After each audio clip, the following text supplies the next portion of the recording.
Que la grâce de notre Seigneur Jésus-Christ, l'amour de Dieu le Père et la communion du Saint-Esprit soient avec vous tous. Le texte que nous méditerons ce matin est tiré du livre du prophète Ésaïe au chapitre 9, à partir du verset 5. Ésaïe 9, 5 et 6. Ésaïe 9.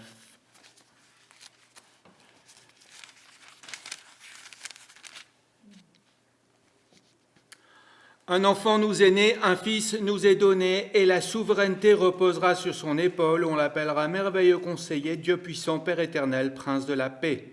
Étendre la souveraineté, donner une paix sans fin au trône de David, et à son royaume l'affermir et le soutenir par le droit et par la justice, dès maintenant et pour toujours. Voilà ce que fera le zèle de l'Éternel, le Maître de l'univers. Nous prions Dieu. Seigneur Dieu, ta parole est la vérité, sanctifie-nous par ta parole. Amen.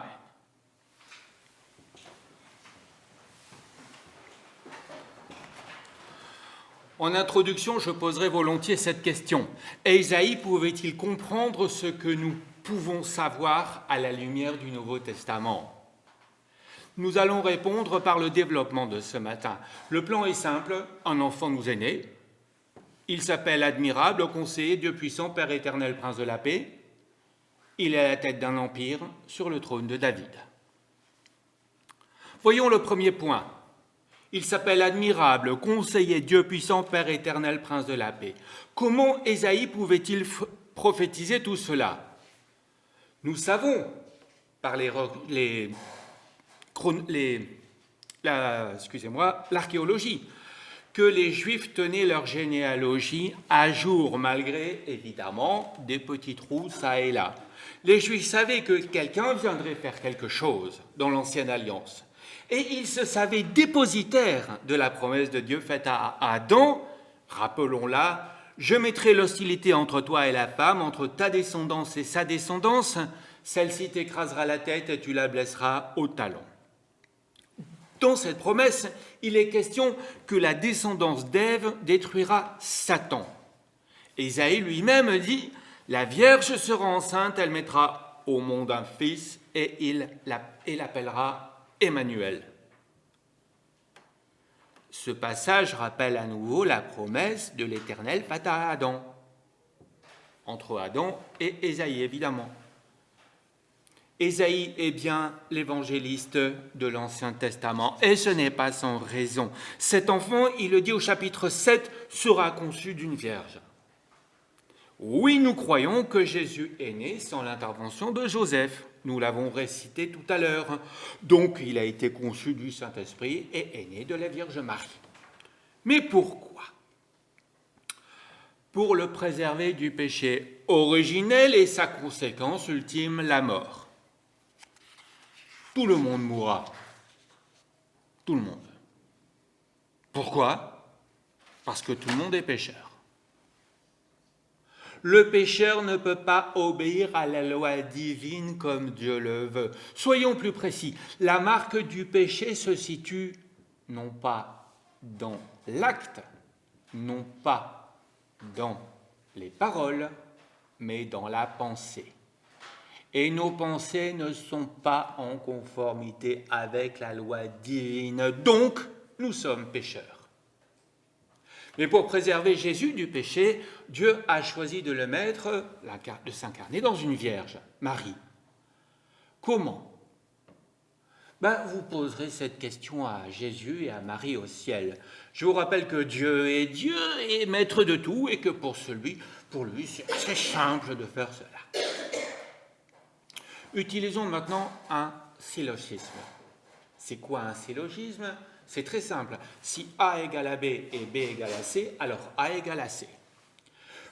Puisque nous sommes descendants d'Adam et Ève, premier couple qui a péché, nous portons le péché en nous. Puisque Jésus est conçu dans le sein de Marie et né d'elle, sans l'intervention humaine, alors Jésus était préservé du péché originel, donc il ne pouvait pas pécher. Et pourtant il est mort. Donc il était pécheur, pensez-vous ? Or, cette deuxième phrase est fausse. Il est mort non pour son péché, mais pour nous. Donc, il ne pouvait que ressusciter puisqu'il était sans péché. La preuve. Vous voulez une preuve? Où est le corps de Jésus? On sait où est le corps de Mahomet, on sait où est le corps de Bouddha, on sait où est le corps de je ne sais pas qui, Martin Luther. Mais Jésus, on ne sait pas. Il n'est pas là. Et pourtant, je vous garantis qu'on a cherché. Alors comment éviter le péché? On ne peut pas. Mais Ésaïe nous demande de croire dans l'admirable.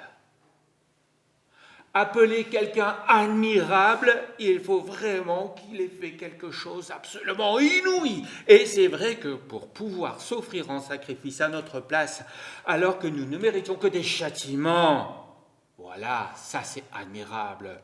On pourrait se poser la question, et pourquoi il n'a pas puni Adam et ensuite remettre une nouvelle créature en place? Là aussi, vous poserez la question au ciel. Et puis rappelez-vous aussi que, oui, il n'était pas obligé de nous sauver. Donc, croyons dans l'admirable, croyons dans son autre nom, conseiller. Le texte ne précise pas quel genre de conseiller Ésaïe veut dire, mais ceux qui ont l'expérience de la piété en Jésus-Christ le savent. Conseiller, le conseiller c'est l'ami, le vrai copain qui reste seul lorsque l'on n'a plus d'amis. Mais c'est aussi le psy, celui à qui l'on se confie lorsque tout va mal. Et Jésus se présente comme le meilleur des psys. Venez à moi, vous tous qui êtes fatigués et chargés, et je vous donnerai du repos. Prenez mon joug sur vous et recevez mes instructions, car je suis doux et humble de cœur, et vous trouverez du repos pour vos âmes, car mon joug est doux et mon fardeau léger. N'est-ce pas le travail du psy? Et en plus, celui-là est gratuit. Continuez à lui confier vos ennuis et il les gérera pour vous. Oui, il vous fera penser « Là, j'ai pas été bon, pardonne-moi ». Ou « Tu m'as donné une promotion à laquelle je ne m'attendais pas ». Ou encore « Merci de m'aider à me corriger ». Ces prières, vous les avez toutes dites, puisque vous savez qu'il est votre conseiller, votre ami, votre psy. Autre nom de Jésus, Dieu puissant. Jésus est Dieu, et ce n'est pas le même genre de Dieu que dans l'Antiquité, qui était aussi corrompu que les hommes. Et Isaïe dit que c'est bien le Dieu puissant, le Dieu du monothéisme juif. Comment Jésus peut-il être Dieu puissant? Évidemment que nous sommes dans le mystère de la Trinité. C'est quoi le mystère de la Trinité? 1 multiplié par 1 multiplié par 1 égale 1.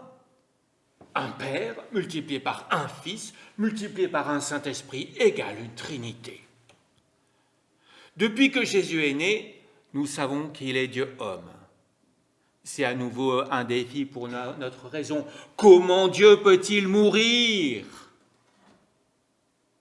Pourtant, il fallait qu'il meure pour payer à notre dette au Père, notre dette de péché, évidemment, pour tous les hommes.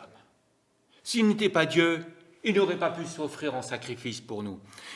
S'il était une super créature, un super prophète, comme on le dit chez les musulmans ou les témoins de Jéhovah, il n'aurait pas pu s'offrir en sacrifice pour nous. Peut-être pour lui, mais pas pour nous. Et comment le prouver? La preuve, je l'ai dit, elle se trouve dans la résurrection. Jésus est Dieu, il est ressuscité. C'est crispant ça, hein? Il est indéniable que bien des chrétiens pensent, avec bien des raisons, que Jésus, le bon copain, le bon psy, c'est vrai, il l'est, mais il est d'abord et avant tout Dieu. Et c'est pourquoi, en étant amis de Dieu, nous devons aussi être déférents devant Jésus. Puisque j'ai placé ma vie sous la puissance du Dieu Tout-Puissant, que peut-il m'arriver? Qui pourrait lutter contre Dieu, car Jésus s'appelle aussi Père éternel. À nouveau, ce grand mystère de la Trinité. Si nous croyons en Jésus, nous sommes fils de Dieu, c'est-à-dire hérités du ciel. Et c'est pas moi qui le dis, c'est Paul qui l'affirme. Parce que vous êtes ses fils, Dieu a envoyé dans votre cœur l'esprit de son Fils qui crie « Abba », c'est-à-dire en bon français « Papa ». Nous avons le privilège, nous chrétiens, d'appeler le Père éternel « Papa ». Mais en étant déférent, ce sacré esprit cartésien français ne peut pas comprendre cela. Jésus, Père éternel, bizarre, et pourtant, Ésaïe l'affirme, croyons-le.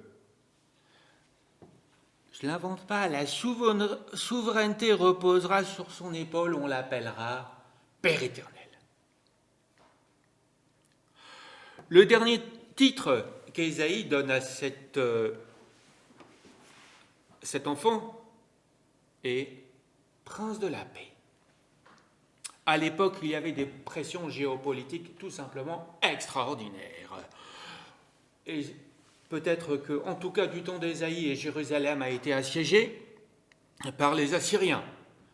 Et il a envoyé le général a envoyé un ultimatum à Ézéchias en disant si tu ne rends pas, on bousille tout. Et Ézéchias a osé prendre l'ultimatum, le présenter dans le temple devant le Saint des Saints, avec cette prière, Seigneur Dieu, moi j'ai rien fait, hein, qu'est-ce qu'on veut? En bon français, débrouille-toi avec ça.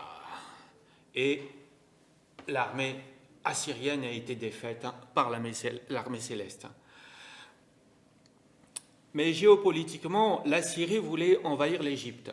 Donc Juda était un État tampon entre la Syrie et l'Égypte. Ce dernier pays comptait sur l'armée de Juda pour protéger les routes de commerce. La Syrie a failli détruire Jérusalem et mettre le pays de Juda au pas, ensuite raser l'empire du Nil, et vice-versa. De plus, encore plus pour compliquer la géopolitique de l'époque, Juda avait conclu une alliance politique avec l'Égypte par le mariage d'une princesse égyptienne et Salomon. Il n'y a rien de nouveau sous le soleil. C'est dans ce contexte de guerre, de bruit de bottes, qu'Ésaïe parle de prince de la paix. Le prophète a peut-être pensé que dans un premier temps, l'armée céleste enverrait une sorte de prince modérateur entre les deux armées pour que les belligérants ne se battent pas. Une sorte d'ONU céleste, quoi. Pourquoi pas? Et s'il ne l'a pas vu, il a cru qu'un prince de la paix viendra. Et il est venu. Jésus est toujours prince de sang royal. Par Joseph, descendant de Salomon, selon Matthieu, et par Marie, descendante d'un des fils de David, Nathan. Vous lirez cela dans respectivement Matthieu et Luc. Matthieu rapporte la généalogie féminine de Jésus et Luc la généalogie masculine. Donc, de par ses parents, Jésus avait ce titre de prince de sang royal. Il pouvait légitimement monter sur le trône de David. Donc, à ce titre-là, prince, et Ésaïe rajoute prince de la paix. Depuis que nous croyons, nous sommes en paix avec Dieu, puisqu'il est Dieu puissant, mais aussi roi de l'univers. Que nous dit-il, ce roi de l'univers? Il est évident que personne n'est déclaré juste devant Dieu dans le cadre de la loi, puisqu'il est dit « le juste vivra par la foi ». Si tu reconnais publiquement de ta bouche que Jésus est le Seigneur, et si tu crois dans ton cœur que Dieu l'a ressuscité, tu seras sauvé. En effet, c'est avec le cœur que l'on croit et parvient à la justice, et c'est avec la bouche que l'on affirme une conviction et parvient au salut, comme le dit l'Écriture, celui qui croit en lui ne sera pas couvert de honte. faut bien conclure ce premier point. Dieu le Père éternel est en nous si nous croyons en Jésus. Et il est difficile de conclure mieux que cela sur ce point. Alors si Dieu le Père est en nous, qui sera contre nous? Nous avons décrit Jésus par Ésaïe dans l'Ancien Testament, et maintenant, qu'est-ce que Jésus actuellement? Qu'en est-il de son empire? Un enfant nous est né, nous le célébrerons dans 15 jours. Il est la tête d'un empire sur le trône de David. Et c'est notre deuxième point. Mais ce n'est pas un empire terrestre. Nous allons ici décrire l'Église. Rappelons la description de l'Église, l'assemblée des vrais croyants qui s'assemblent autour des sacrements. Cette Église est multiconfessionnelle et c'est un empire dans le sens où des gens de toutes langues parlent d'un seul et d'une même voix et qui adorent un seul roi. Le texte dit: étendre la souveraineté, donner la paix sans fin au trône de David et à son royaume, l'affermir et le soutenir par le droit et par la justice, dès maintenant et pour toujours. Voilà ce que fera le zèle de l'Éternel, le maître de l'univers. Seulement l'empire que je vous décris est invisible. Et pourtant, dans le monde, d'ici 15 jours, les mamans vont faire de petits extras financiers pour le repas familial. Ensuite, il y aura le culte familial avec des chants, des prières, des vœux. On lira le récit de la Nativité. Certaines familles iront à la messe de minuit, d'autres à des veillées ou ailleurs. Voilà ce qu'est cet empire. Un empire universel mais invisible. Des îles Tuvalu, à l'est de la carte du monde, jusqu'à l'ouest, en Alaska, en passant par des villages comme Pékin, New Delhi, Johannesburg, Paris, Los Angeles, des familles se préparent pour Noël. Voilà l'empire que Ésaïe décrit. Je ne vous parle pas des cadeaux qui seront faits, mais du rappel du cadeau de Jésus, que Jésus, prince de la paix, offre. Sa vie, son œuvre pour nous sur la terre. Jésus est un empereur, c'est-à-dire le roi de plusieurs États, mais c'est un empereur invisible, mais qui est descendant de David. De fait, il a droit à 2 couronnes. Descendant de David, puisqu'il est prince de sang royal, et Dieu. Ésaïe pensait-il à tout cela lorsqu'il a prophétisé? La Bible ne le dit pas. Permettez-moi de penser que Dieu lui a fait cette grâce d'avoir vu en partie, d'avoir eu cette vision du Fils de Jésus, du Fils de Dieu, roi du monde. Aujourd'hui, permettez-moi aussi de penser que bien des païens se convertiront, malgré aussi le bruit de bottes qu'on entend. Et permettez-moi enfin de conclure par ce cantique. Voici l'enfant nous est né, et le Fils nous est donné. À Dieu, gloire soit dans les cieux, grâce et paix dans ses bas lieux. Il vient de l'humanité revêtir l'infirmité et porter sur une croix de nos péchés tout le poids. Sois le bienvenu, Seigneur, viens habiter dans mon cœur, que vaincu par ton amour, il soit à toi sans retour. Je t'adore, ô divin roi, qui t'abaisse jusqu'à moi. Viens établir pour jamais en nous ton règne de paix. Maintenant que dans les cieux tu règnes victorieux, prépare tous tes élus à ton retour, ô Jésus. Amen. Et que la paix de Jésus, prince de la paix, soit avec vous tous en Jésus-Christ, pour la vie éternelle. Amen.